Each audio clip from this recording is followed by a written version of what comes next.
Pillage, émeutes, maisons brûlées, couvre-feu, mais qu'est-ce qu'il se passe en Nouvelle-Calédonie? Des premières altercations avec les forces de l'ordre ont éclaté ce lundi 13 mai dans la journée, en marge d'une mobilisation indépendantiste contre une réforme constitutionnelle examinée à l'Assemblée nationale qui vise à élargir le corps électoral aux élections provinciales, des élections cruciales en Nouvelle-Calédonie.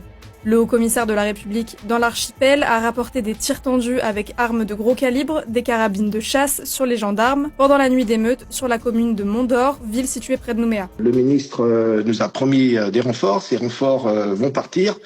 Ce sont essentiellement des forces de gendarmerie mobile, complétées d'éléments du groupement d'intervention de la gendarmerie nationale, le GIGN, et du RAID, donc des forces dont je dispose en matière d'unité d'intervention d'élite.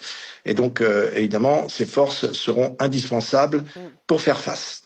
Les indépendantistes y voient un passage en force de l'État pour minoriser encore plus le peuple autochtone kanak et expriment leur mécontentement. Que l'État nous entende, qu'ils prennent en compte que nous, on n'est pas d'accord avec ça. On n'est pas d'accord avec cette loi-là, avec ce texte-là qu'ils ont pondu là. On n'est pas d'accord du tout. On espère que notre voix, notre dignité, notre fierté d'être un peuple, le peuple de Kanaki, soit écoutée au niveau de l'Assemblée nationale. En fait, depuis l'accord de Nouméa établi en 1998, seules les personnes inscrites sur les listes électorales avant la date de cet accord peuvent voter aux élections provinciales, ce qui pose un problème démocratique dans l'Hexagone. Aujourd'hui, cette réforme vise à ouvrir les élections provinciales aux résidents installés depuis au moins 10 ans et à tous les natifs de l'archipel. Un dégel qui ajouterait 25 000 personnes selon les estimations du gouvernement.